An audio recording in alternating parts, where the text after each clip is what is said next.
The demons spawn brood in the Blair Witch's cauldron, forged within Mount Doom, under which lurches the river Styx, where Satan and Hades dance and sneer upon Voldemort's wickedness and foul stench of 1,000 circles of hell, with fiery pokers of molten anguish, haunting deep within a frozen abyssal purgatory, waiting to be shuffled off from its mortal coil. Ahem. Poison ivy. Native to the United States? Non-native? Or a wicked, wicked invasive? Native.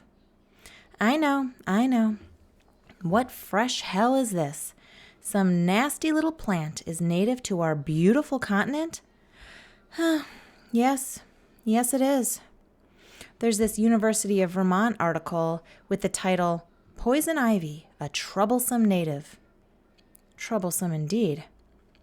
In the 1600s, the explorer John Smith, who was exploring the New World, found poison ivy and described it, and he indeed noted it causes redness, itching, and blisters. I've spoken before about exotic plants being taken from their native lands in Asia or whatnot and being brought here to North America by rich people. Well, poison ivy is the opposite. After discovery here, it was brought to Europe and Asia as an interesting exotic plant to them. The lovely red leaves in the fall, the nifty white berries, and how it makes you regret touching it. How exotic! I imagine the transport of poison ivy from here to other continents was really unpleasant. Anyways, poison ivy is an oddball, though. It can grow like a vine, an upright shrub. It can even look like a little tree, depending on how old it is and the sunlight and the moisture it gets. Sometimes it has 3 leaves. Sometimes it can have 5 or 7. Ugh. Well, how about I tell you why this little demon spawn, delightful native plant, makes that odious oil that gives us that red, itching, blistering pus patch? How about I also tell you why poison ivy is actually pretty great? And I'm going to finish up and tell you an interesting note about poison ivy and breastfeeding. So, that allergen, that oil, urushiol, why make this oil? Protection. Protection from us humans? Not really. No. So us having the reaction we do to poison ivy appears to be kind of collateral damage, like an accidental side effect to the true purpose of the oil. So we tend to think of our native plants and pollinators as living in this beautiful, happy harmony, but the truth is, it's constant warfare out there. Plants fight with each other over sun, water, nutrients. Plants fight with insects because the plants don't want their leaves eaten. Insects fight with plants because they want their caterpillar babies to eat plant leaves. Even pollination isn't quite as happily blissful as we like to believe. Some bees get trapped by flowers, forcing pollination. Oftentimes, when you see bees going from flower to flower, they're just doing it to get food. Picking up pollen and bringing that pollen to another flower, it's kind of a byproduct of getting food. They aren't pollinating the flowers voluntarily. Do you know what I mean?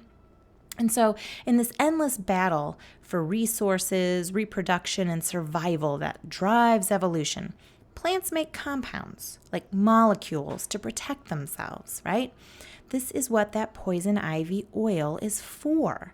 So there are some caterpillars and insects that don't like the urushiol oil, and so they avoid poison ivy leaves. Nice protection. But more than that, it appears that many insects actually enjoy eating poison ivy leaves. They'll enjoy chomping on them quite well. And so what the oil does is fill those wounds. It's sort of like the poison ivy immune system. So an insect or a caterpillar starts munching on the poison ivy leaves. The oil oozes out and fills those wounds, and then that makes it physically difficult for the chomping insect to keep eating.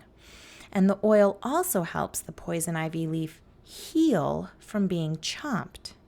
So you see, that urushiol oil has other purposes, and the fact that we get this blistering rash is sort of an unhappy accident.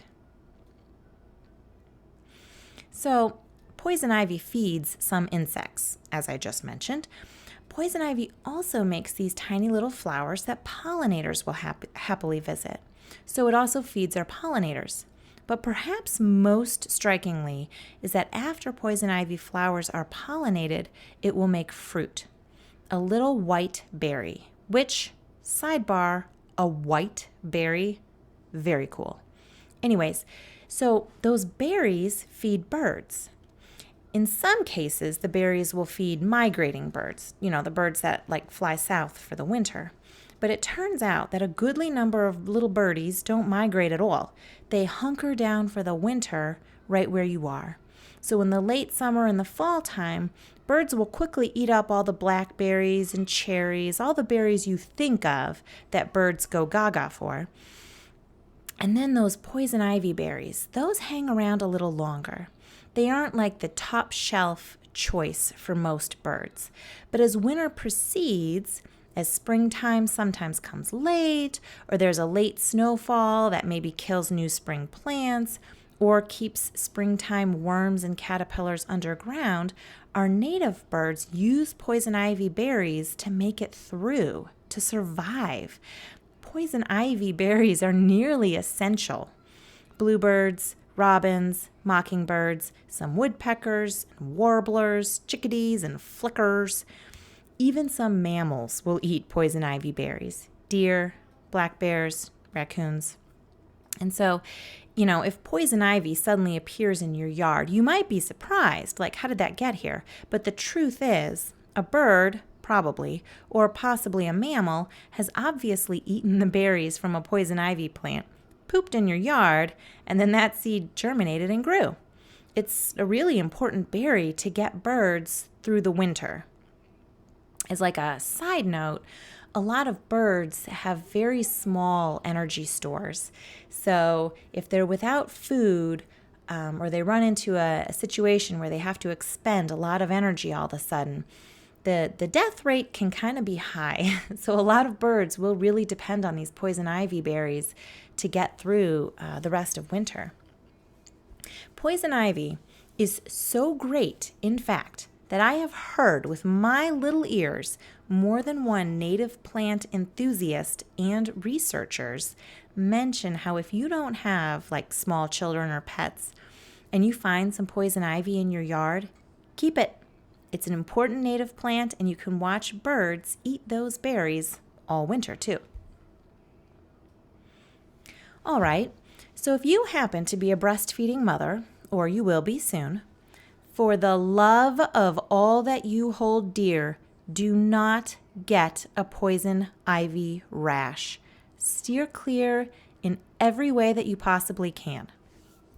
So if you should be a woman who's breastfeeding or pumping and you get poison ivy, and so then you go to the doctor, they will want to give you a cream to help the rash go away. That cream is a steroid cream. If you have a more severe case, the doctor will want to give you a steroid pill or a steroid shot, or they might even mention how you need to really go to the emergency room where you can get a steroid IV. There's a problem, though, with all these steroid products. They will make your body stop milk production in an instant, very fast. Your breastfeeding days with that current child will be immediately over. And if you should say to the doctor, well, I'm not going to stop breastfeeding, so what else can you give me to help with this very severe rash? The doctor will say one of two things. One, they'll tell you that you absolutely must stop breastfeeding and take some steroids. Or two, they will give you a sad, sad look, and they will say, calamine lotion, I guess. Oatmeal bath? Good luck to you. Steroids are our go-to cure, if you will, for poison ivy. Steroids stop breast milk production. This means that you as a breastfeeding mother, must avoid poison ivy.